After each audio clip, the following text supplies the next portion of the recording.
This is going to be your best Listen. podcast ever. Epicurean, but OFC and pink lemonade's pretty damn good. It'll put your boat in the marsh. Jesus did not die so you could eat yellow number 5. Excitable. The nose starts off gentle with noticeable sense of grain that takes shape in the form of fresh baked bread. Ma'am, you're in the wrong podcast. Educated-ish. I have used the term overproof for so long without really knowing what it constitutes. Yeah, because for Is me, there a definition officially? welcome to Bitches and Bourbon.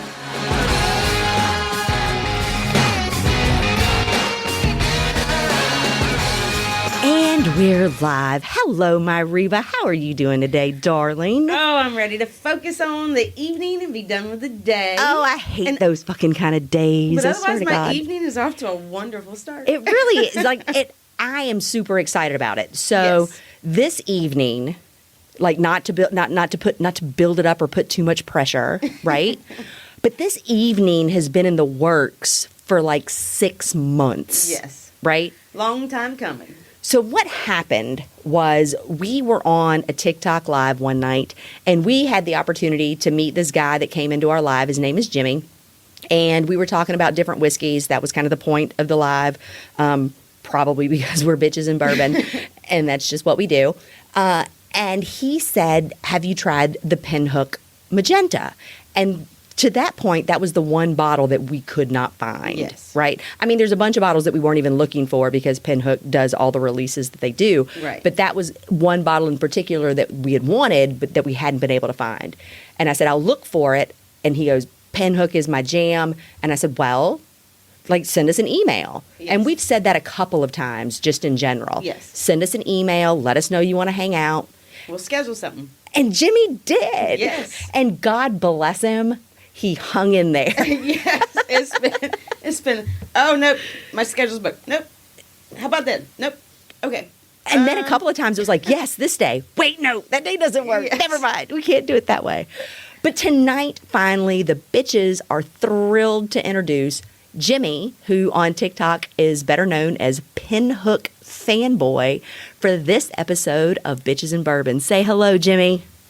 Hi, everybody. Glad to be out here. And yeah, like you said, it's a long time in the making. So You have the patience of Job, my friend. I do. I don't know. When it comes to Pinhook, yeah, you got to be patient. So tell me about that. Where did this love of Pinhook come from? Where does that patience come from? What is it that you like so much about it? So I got into bourbon, I'd say, probably 4 years ago. And I think I got in at about Old Forester. I started drinking that and really enjoyed it. And I started trying different bourbons, but me being me, I love horses and I love bourbon. And I saw this bottle sitting on a shelf and it had a horse on it. And it said 4 years vertical series. And I said, oh, I'll try that. I'll try anything, really. I wasn't really hooked on all the hype bottles yet. So I was open to try anything. Well, if I told you I bought 10 bottles of this 4 year over the time, that might be an underestimate. Wow. I was drinking it like it was water. And then I started doing research on it and learned, oh, this is going to be a series. And luckily enough, I was able to grab a bottle and not open it.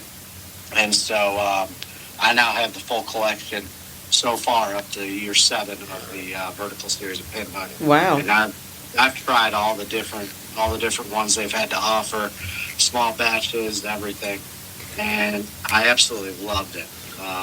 Come to find out that the master blender and co-founder of Pinhook, Sean Josephs, he was a wine som. He had restaurants in New Orleans. I love New Orleans, so I was like, no wonder I love this stuff. This guy knows what he's doing. Yeah, he's a registered sommelier, or certified sommelier, if I'm not mistaken. He is. Yeah, he is. And so I got to learn more about his journey through creating Pinhook and master blending for them, and just fell in love. So I have to ask, whenever you hit your Pinhook fascination, or I don't know what you want to call it exactly, but when you were getting bottle after bottle, drinking it like water, did you still venture off to try other things in the meantime, or was it, I'm a Pinhook? Oh yeah, because then I started, jumping on TikTok. This was kind of early pandemic. My wife got me into it. She'd see a funny video and say, "I can't send it to you. You don't have a TikTok account." And so then I got a TikTok account and went down the bourbon rabbit hole. So I'm probably sitting on at least 60 bottles of bourbon. Wow. And everything. And I'll tell you right now, I do not own a single Buffalo Trace product. That's funny. I got Peerless. I got Penelope. That's some good. Yeah, a little obscure ones. You name it, I got it. So Penelope actually showed up in our live the other day. Oh, was that Bourbon Jeeper? Yeah, no, Penelope, like the Penelope account. Oh, okay. Yeah, they're going to come on the show. So That's awesome. Yeah, they got some good stuff. I'm going to wait to reach out to them with a date until I'm certain, because I'm worried that not everybody has the same patience as you. Yeah. Right? Yeah. I don't know. When it comes to podcasts and that, I get it. It's a timing thing. So if you're excited about it, hopefully they'll have the patience, right? Yeah, I'll tell you. So this bottle has been on my bar since June. A buddy of mine named Jake, who is the best bartender in town, bar none, got it for me for my birthday because he knew that I was looking for it. Oh, nice. So it's been on my bar since June, and I've looked at it a bunch of times, and I'm like, I'm not opening it till we get Jimmy on. He's waited. He's been so super patient with us. I'm like, I know you've had all of the things, but we really hadn't. Because actually, I don't... Reba, correct me if I'm wrong, but I think this is the first night we've opened a Pinhook bottle, period. No, there's been at least one that we've had before. I don't remember what color. Would you was. swear? Would you swear to that? You said you had the 6. Is that open? Oh no, the 6 is not open. Oh, okay. Yeah, and I'm going to tell you why I think that. Because opening these bottles is a little bit of a pain in the ass. And I think that I'm not saying that's a good or a bad thing. Actually, I think it's a good thing because, Jimmy, what you don't know is I had a 1796 bottle, brand new, that I forgot in the front seat of my car. And it was like a plus 100-degree heat day. And so I guess the plastic wrap melted and the cork pushed itself out and emptied itself in the front seat of my car. White leather. Yeah, it smelled like a DUI for weeks. Yeah. Ooh, ouch. So when I go to open a bottle like Pinhook, it is a pain in the ass, but I have a different appreciation for it now. Yeah. It is. No shit. Yeah. You have to open it over on a garbage can because the wax flies everywhere. I had a problem just getting once I got the wax started, it was fine. Yeah. You have to go the right direction. If you go the wrong direction. Oh, yes. Direction is a big thing. There's a life lesson there, I think. I think there's like a moral, that's almost a fable, I think. Yes. Okay, so I can't wait any longer because I've waited, and I can't wait any longer. All right, so Jimmy, I know you've done this before. We have not done it before, so no spoilers. Don't tell us what you think. All right. I think it smells lovely. It smells heavier, if you will. That's the best way I can describe it than the ones we were pre-gaming with. I agree. And I also think the smell, I think the smell fakes you out on the 116. Yes. It does Yes. not. Yes, I agree. If I were to blind put my nose in this, because I mean I've got my nose all the way in there, like I just was like fuck the 2 inches, the finger, to put it there and then there and then work your way. I just put my face all the way in it, and if I had blind done this, I would have never gone. That's a 116 by the smell. No, I definitely say foolproof, but Not overproof. not that much. All right, here we go. Cilantro.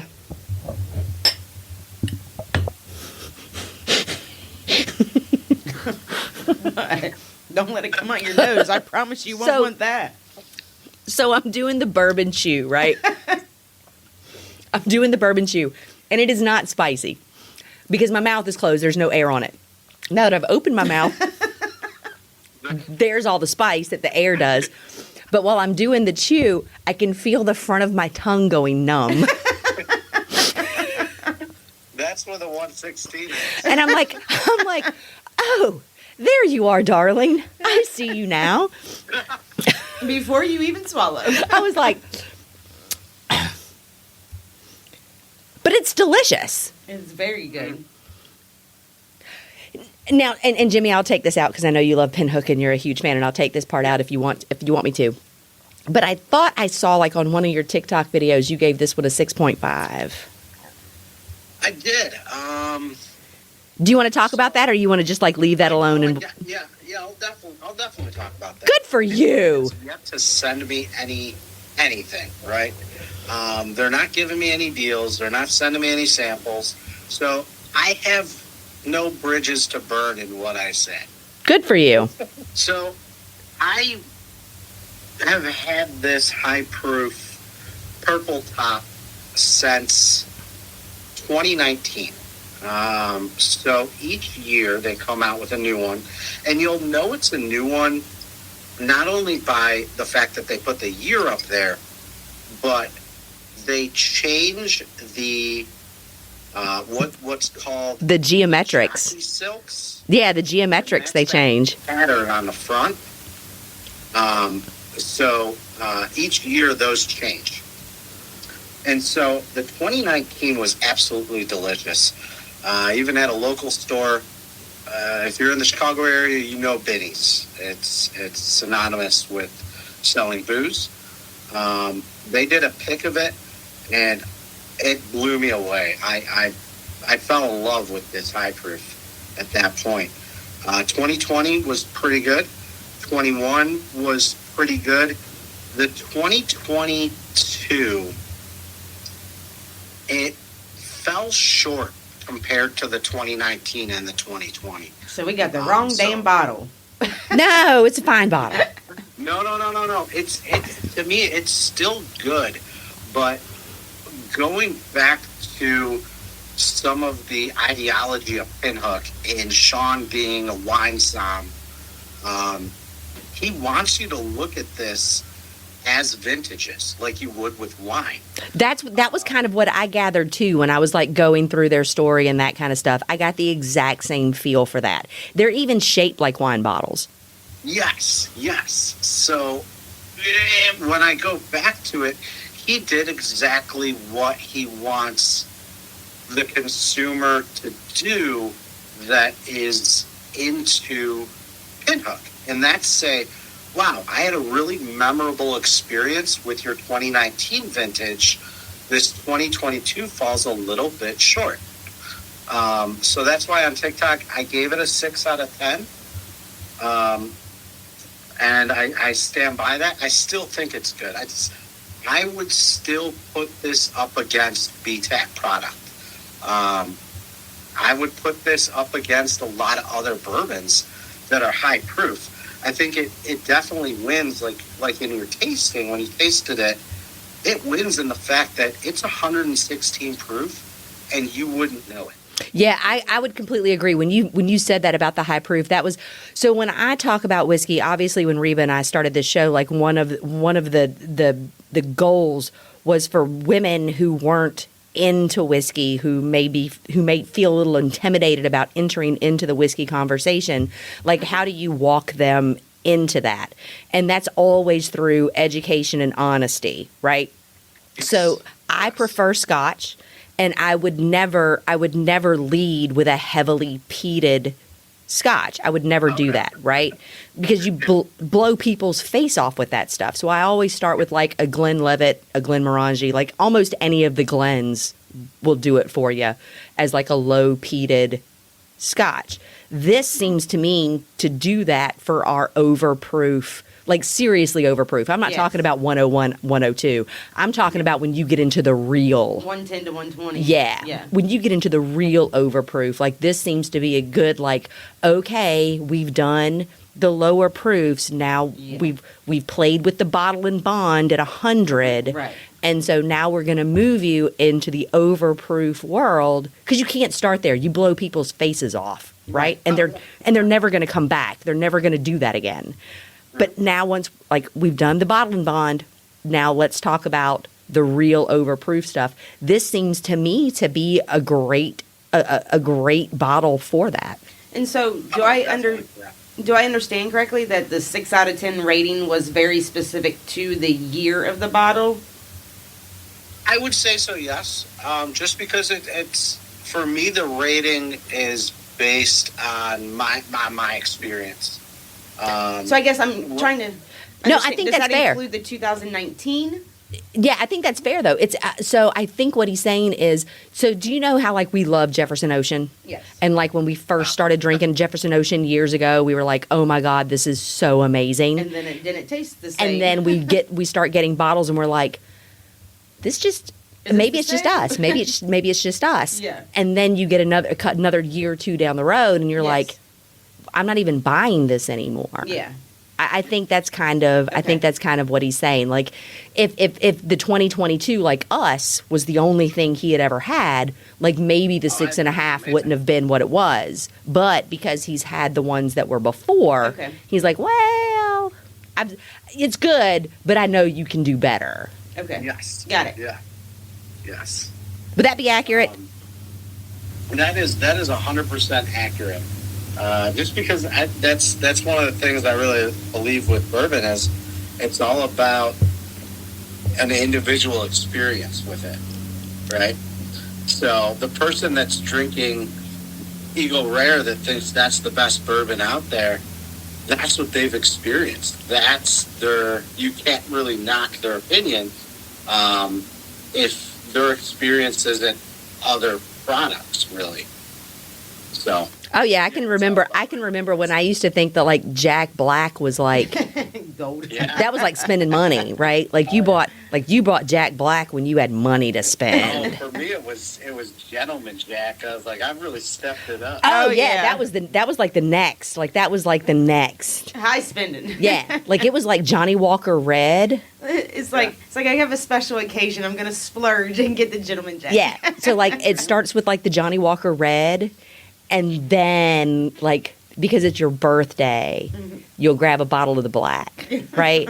It's kind of like that, and then you grab, and then interestingly enough, you grab a bottle of the blue. Like the very first time, you're like, oh my god, I'm gonna buy my very first Blue Label ever, and then you drink it, and you're like, it's really not $200 better. Right. Correct. Yeah. But now I know. Yeah. Yeah. Oh, yeah. Yeah.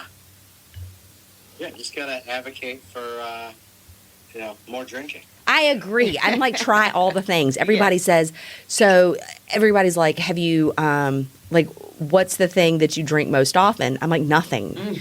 I drink nothing most often. Well, how do you feel about the secondary market? I don't participate in the secondary market because there's so many things out there I haven't had. Yes. I feel no compulsion to pay. There are so many fish in the sea. There are. There are. And I just don't feel compelled Yes. to spend 2, 3, sometimes 4 times as much as the bottle's worth. Agreed. Because let's be really honest, and I'm going to piss a lot of people off right now. Blanton's is a $60 bottle, period. Yeah. Period. Now, I'll shock you here. I remember when it was a $40 bottle, and I had a buddy that used to bring it to parties, and we used to mix it with Coke. Now, I there's not a whole lot that I mix, No. right? And I'll drink Blanton straight out the bottle, and I will tell you that I have a soft spot in my heart for Blanton's because John Wick drinks it, right? Oh, it's sold. Right.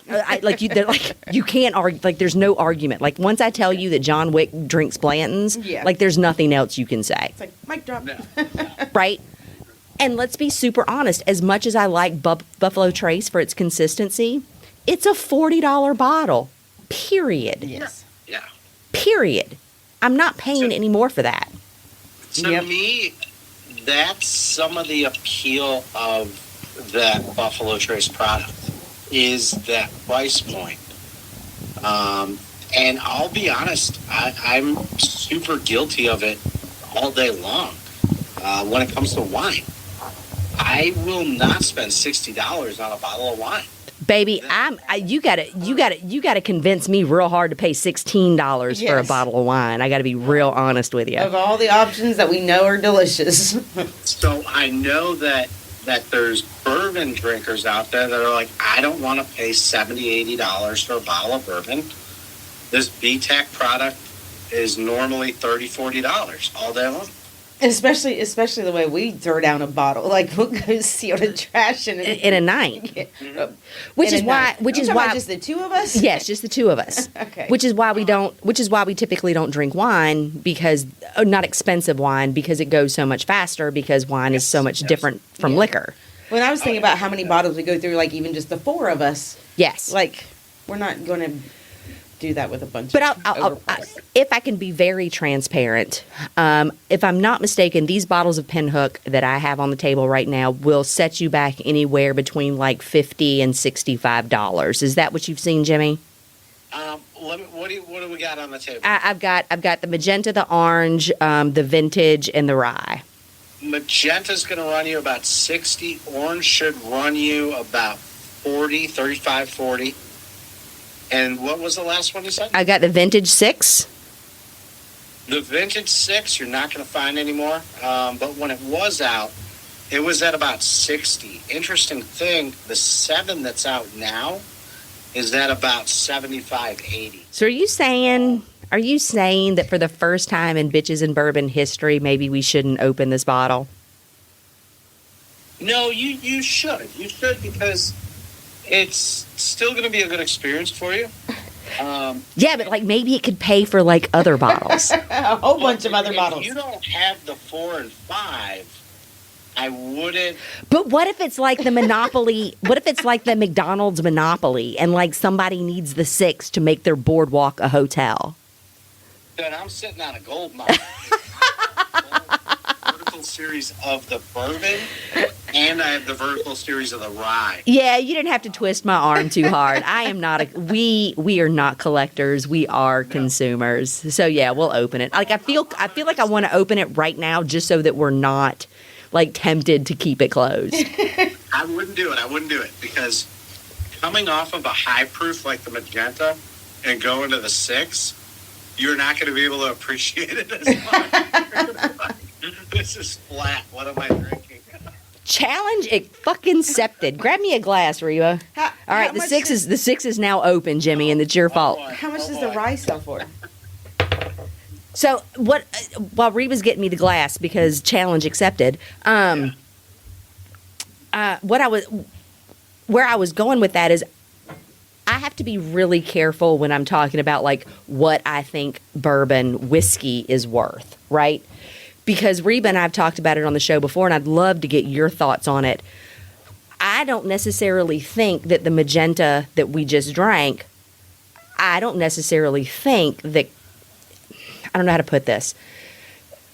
I think it's a $60 bottle of bourbon because I appreciate what they're trying to do over there. They're like a very young brand that is still trying to like make a name for themselves, and Whiskey Time is what Whiskey Time takes, and it just takes 3 years before you can even start making $1. Yeah. So those initial offerings have to kind of make your break even work so that you can keep making bottles. So the $60 value is not based on flavor. I'm going to be honest, it's not. Right. It's not. The Yes. $60 value is, I think they've got a really neat thing going on there. But I will tell you this, if it were me and I was sitting in their board meeting, I would tell them that they probably needed to rethink their brand in this current bourbon market.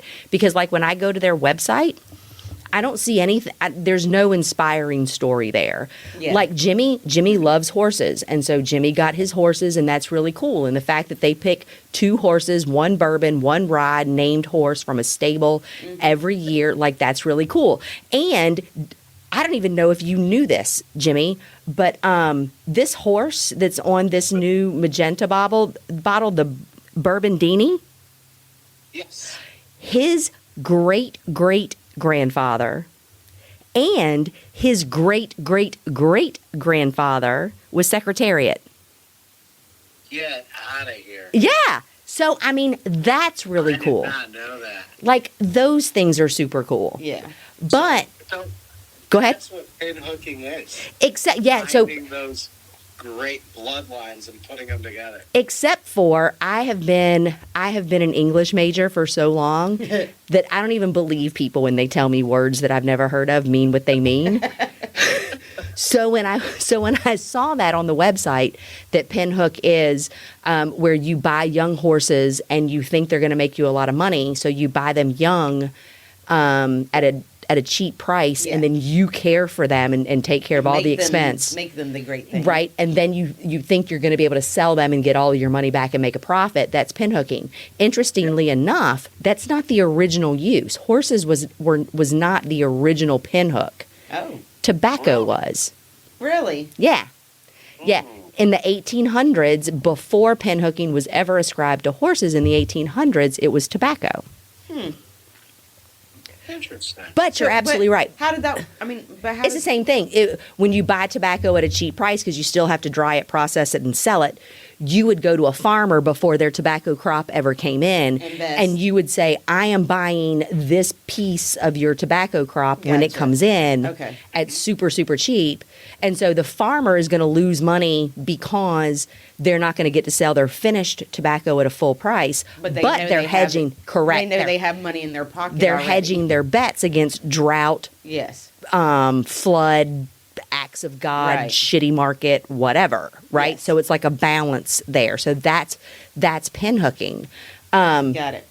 But to go back to what I meant about the website, so you get that. You get the horses that I had to click through to find out that the great and the great was Secretariat. Like, I would have put that front and center. Like, Yeah. that would have been there, And a period. little catcher. And then you have the CEO, which is a woman.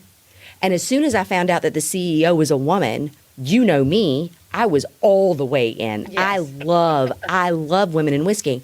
The only interesting thing that I could find out about her was that she got her MBA from Harvard. That's it. There was nothing about why she loves whiskey, what her whiskey journey was, What was like her as degree in? business. Just business. Yeah. She has an MBA. It's an MBA. She has an MBA from Harvard, which is fucking cool. Yeah. Like, good for her. Yes. Like, Harvard is very cool. Yes. But there was nothing in there about her her love of whiskey and why whiskey was her jam. Right. And then I guess it's her Brought you to husband. this. I guess it's her husband who is also a founder, and he's a CEO of a marketing company. So, Okay. and the marketing, well, it's a content creation company. And he's made a whole bunch of shows that I've never heard of, except for Lip Sync Battle, Oh yeah. which I'm I familiar with love. that, yeah. Right? If you can get Tom Holland dressed like Rihanna, Yes. doing a dead drop flip in the rain, I'm in. Like, I love you forever. Yes. Like, you have LL Cool J and Carmen Electra, like, on the stage all the time. Like, I'm not Carmen Electra, fuck. Christy, what's her name, married to John Legend. Anyway, Yeah. you have those two people. I love that. Yep. But now I have questions because you have an MBA from Harvard. He's the CEO of a content management or content creation company. I need you to tell me why you love bourbon Yes. and you're not just trying to make money. Yes. Yeah. Where I think Sean Joseph. Oh, and that's why I wanted you to talk about Sean him, Joseph, I meeting feel him, like because is he was the amazing. saving grace for me. Sean Joseph was the saving grace for me for the whole thing. And you got to meet him, is that right? Yeah, I did. I got to meet him. It was about a month ago. He was coming to do a master class at a liquor store we have in the Chicagoland area called Malloy's. Who they're putting out amazing picks. And so I was lucky enough to be on Instagram at the time. Saw the story that he was doing the master class. Jumped on, bought a ticket. Told my boss I got to cut out early and headed about 45 minutes away to this master class. And yeah, I got to meet him. They were doing a 7-year small batch release along with the 7-year vertical series release. And just learned a ton of information. I got to talk to him a bit. Super cool guy. Yeah, it was an awesome experience for me. So maybe there was a reason why this took us 6 months to get to work, because we needed for that to take place. Yeah, because because I'll be real honest with you. Like when I went through the website, I was left feeling a little flat. Yes. Yeah. I don't know that web content in terms of bourbon is there. That somebody has a moving experience online on a distiller's website. Oh, we absolutely have. Oh, really? Yeah, the Colonel E. Pepper. Like, we're all the way in with their story. Like, their story is fucking amazing. Yes. Like, it is full of, like, horse racing and bankruptcy and a woman who nobody will, like, fight against. And so she saves the whole thing. Yes. And then fire and ruin and rebuild and phoenix from the ashes. Oh, yeah. And that bottle is not great. It is not great. But the story is fantastic. But I'm telling you, I keep it on my bar. Like, every time it gets empty, I buy another bottle, because damn, I hope they keep doing what it is they're doing. Because it's just a fucking great story. Yes. So I really didn't learn about the story until I read a couple articles. Liked what they were doing with the vertical series, thought it was pretty cool. But then hearing Sean on various podcasts, that's what really dug me into the story. And yeah, they're not telling it how it should be online. Yeah, I agree. Because I would love to know more about that.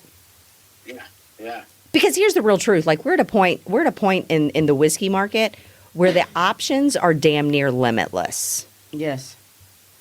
Yeah. Especially at the $60 to $100 range. Correct. Yeah, and I'll be honest, it's scary when a new bourbon comes out and their price point is $80 right off the bat. But what experienced whiskey drinkers know is, like, how else are they going to do it? Right? Like, how else are you going to make money after being 4 or 5 years with nothing? Yes. Because an ROI statement will tell you that that's what this bottle costs because of how long it's been.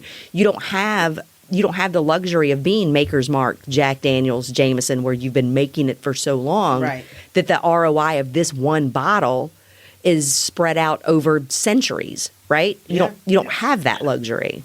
Yeah. Like, you've got to make money now so that you can keep making money. I'm going to get ice. Yeah. Do you want some? Ooh, I would love ice. So, I got a great story about ice. In my bourbon journey here, I always drank it neat. I loved it just neat, and I felt like that's the way it was supposed to be. You know, everyone tells you neat. Some people tell you on ice, all that. Sean, when I met him at Malloy's, he told me, he said, what other drink does anyone in the world drink at room temperature? Think about it. Milk, soda, maybe water if the bottle's just been sitting out. But he goes, every other drink you drink a little cold. And with wine, it's very temperature regulated.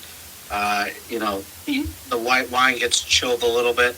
The red wine gets chilled slightly. He mentioned that was new for me. That's new for me too. If it's any consolation. Is it? Okay. Yeah, I don't. Yeah, the thing I love best about red wine is I can put it on the bedside table and it's fine. Yeah, and I never really thought about it much.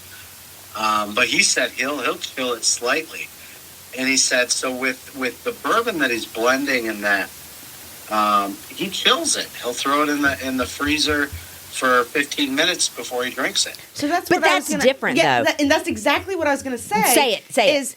It is. We have already tested it. It tastes completely different if it is just put in the fridge or freezer for a little bit versus adding ice to it. Correct. It completely changes the flavor profile as soon as you put actual ice into it. And the thing that I know as a Scotch drinker is we always put water, chilled or otherwise, in our Scotch because it opens it up.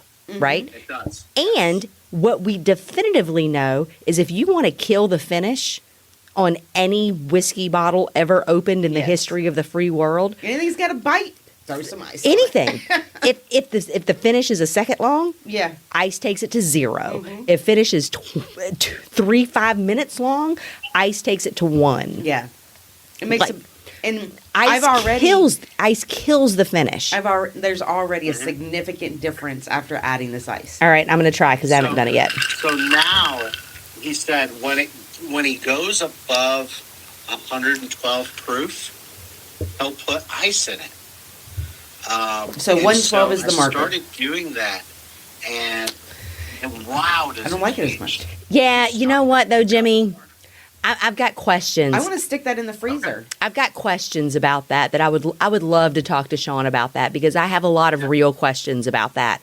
I need to know if you put ice in it because you're not accustomed to like these super high proof whiskeys that it's just not comfortable for you because the ice mellows it, period. It changes the entire flavor profile. And I'm not saying that's wrong because if anybody that's been listening to this podcast for any period of time at all, I prefer all of my whiskey on ice because I just like it cold. Which is why we ended up putting a bottle in the freezer one night because I'm like, I don't like it after I've added ice. It was the red breast. Yes. It was the red breast we I'm did. like, I don't like it after adding ice. It completely changes it.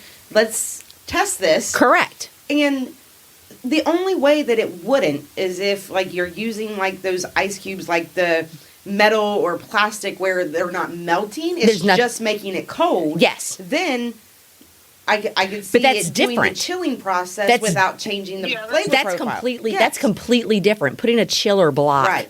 in it Correct. is completely different And than the putting melting. ice in it. Yes. Yeah. So I've got questions. I've got a lot of questions about that because I'm not as educated as Sean. Obviously, I mean, let's just go ahead and be just real honest about that. Yeah, we're not questioning skill or I'm not either. But I will tell you that I've drank a fuck ton of whiskey. yes. And this is a thing I know a little bit of something about. Yeah. Neat is a thing. Chilled Yeah. is a thing. Ice is a different thing. Those are 3 totally different things. And I'm not saying that drinking it one way or another is better, worse, or indifferent. As far as I'm concerned, drink it or don't drink it any way you want to. But I have questions about making a statement that says overproofed whiskey needs ice. Here's what I think, and this is why I have questions. And I think maybe it goes back to the bias I now have after being on their website. I think maybe, I'm just trying to be honest, Yeah. right? Yeah. Like after being on the website, some of it just seems like couching the story so that it sounds the way you want it to sound. Yes. When the truth is you've given me 116 proof whiskey that's only been aged 3 years. Yes. Like it's really, really young. Yeah, So very. it's already gonna be Tight. super, super tight. Yes. And if you drop in an ice in a 3-year-old anything, Yeah. it's going to open it right up and make it a little more mellow. It has nothing to do with the proof and everything to do with the age. So the taste that I just got, like in the back of my tongue, it's not as enjoyable. Okay, so it's probably going to be about a half hour-ish when we're on TikTok again, right? Okay. Roughly? Yeah. Do you have any objection to me sticking that in the fridge or freezer? No, And not at seeing- all. 'cause No. I'm sure by that point we'll be ready for another little pour. I think you're absolutely right. I prefer this high proof neat. Yes. Yeah. So Oh, me too. let's try 100%. cold meat. Yeah. Fridge or freezer? I love. Which one? I love Freezer. meat.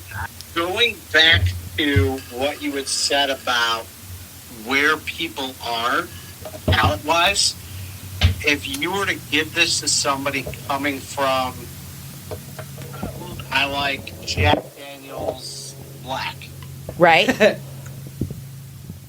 would you put it on ice and give it to them? I wouldn't give it to him at all. Like I just wouldn't. I wouldn't give it to them at all because I think when you walk through a whiskey journey, like you should be a little intentional about that. Like there's no reason the whiskey is always going to be there. I'm not going to take them from Jack Black to this. No. Like, That might have been a bit extreme. right, yeah. Like if somebody comes to me and said, "This is all that I've had. I want to try something new. This is not what I'm going to give them." I'd give him the orange. Yes, I agree. I'd give him the orange. I said we could talk about that, Yeah. right? Yeah. But I wouldn't give him this one way or the other. I'd do the rye. Yeah. I'd give him the rye. Yeah. Both of those are 98, Yeah. and Jack's what, 80? Mm-hmm. Yeah. So, yeah, I'm definitely not gonna start him off with this. Yeah, on ice or otherwise, because I'll be really honest. I think the ice. I They think killed it. it does. Yes. It takes away a lot of that, like you said, the complexity of it. It took away the whole pleasure for me of this drink. Now, because Jimmy said don't, and I'm an independent woman that does whatever that I want to do, and he said don't, I'm absolutely going to. So now what we're going to do is I'm going to drink a little bit of my sparkly water. Reba really does not like this on ice. I don't. I wish you could see her face. She And- really doesn't like it. Can I just say though, like I can't help. I can't control my face. You never Like- can control your face, No, so this I- is not special. No, but what I'm saying It's neat. what? Huh? That's awesome. What? So but you like it neat. Ye- Yes, I yes. very much enjoyed it neat. Perfect. So, all right, so we're gonna do. I just did a little bit of water, and now I'm gonna do the 6 year now, Jimmy. And you think I'm not gonna so you think I'm not going to what because I've had the high proof? You mentioned earlier on the high proof that the 116 proof didn't feel or taste like 116 proof. On the nose, on the initial taste, on some of that aftertaste until it numbed your tongue. So going from that to the 6 year, I'm going to guess that you're going to think the 6 year is very flat. But let me ask this: what about going to the 6 year after having the watered down version, the iced version? After having the watered down version, I think you would thoroughly enjoy the 6 year. And I will tell you something. Moreover, I am one of those people. I love having 80 proof bottles on my bar. Yes, on hand, like Yeah. daily drinker type. I yes. love, like, for some reason, the whiskey world has become obsessed with overproof Yeah. bottles, and I don't get it. No. Like, I don't understand it. There is something warm and comforting and just like a hug that happens with that 80 to 90 proof Yeah. whiskey that I think people are super overlooking. And I don't know if because there's been this insurgent of whiskey lovers into the market that everybody feels like they have to be a badass because it's like over 100 proof. Like, I don't know what that mentality is, but as a whiskey drinker for 30 plus years, I don't like. Yes, overproof has its place, and I enjoy that. But I don't need, just like food. I equate it to food. Spicy is a thing. But I still need you to be enjoyable. Yes. Just because you I don't can, need to burn my face off. just because you can burn my face off doesn't Yes. mean you should. Right. Right? Like, it still has to taste good. Like, just because you can tell me that your spice level is off the charts doesn't really make you cool. Yes. It's kind of like the dudes with the trucks. Right? Like, just because your truck goes A mile away. You are overcompensating. right, like I don't need that. I don't need that. And I don't even know what that sound is going to sound like when I go back and listen to this recording. It's going to sound awesome. But I mean, You know, I think of it like Natty Light, right? oh, okay, so I'm gonna warn you very quick. Like, don't talk shit about Natty Light. Oh, I'll talk shit all day. So in college, you drank Natty Light. I am in college. And that was so that you could get buzzed quicker. Cheaper. You said cheaper wrong. That's true. Cheaper and quicker. Do you think the proof is so that people can feel more. I don't know. I don't really think so, because the real truth is like the way I really think it's. I don't. I've been knocked on my ass by some 100 proof bottles. I've been knocked on my ass by some 80 proof Yes. bottles because I drank that shit too quick before Yeah. I ate anything. Like, Yeah.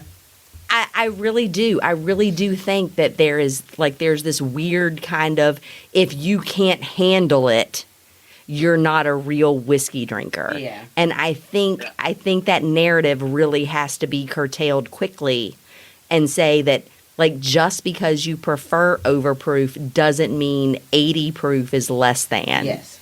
Yeah. Yeah. I agree. I 1000% agree. Although my favorite bottle I'm right trying now that too.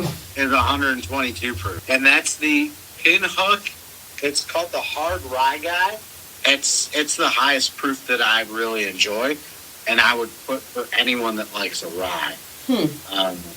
But I mean, going back to your statement about proofs and how people feel, I think one of the coolest things I did was I got a buddy that's into bourbon. In that he's into bourbon like the majority of people are into bourbon. And I got him a bottle that was 92 proof, out of Lux Row, unheard of. It was somebody's name, I forget what it was, but the guy that sold it to me at Benny's told me, he goes, I would put this up against the Weller. And sure enough, I got it for him. He thoroughly enjoyed that 90 proof bourbon. Yes. I had it, and I was like, this isn't giving me the flavors that I want, the flavors that I really look forward to in some of these higher proof ryes or higher proof bourbons. Which is absolutely fine. Like when you go to Hooters and you're like, I want the super, super spicy wings.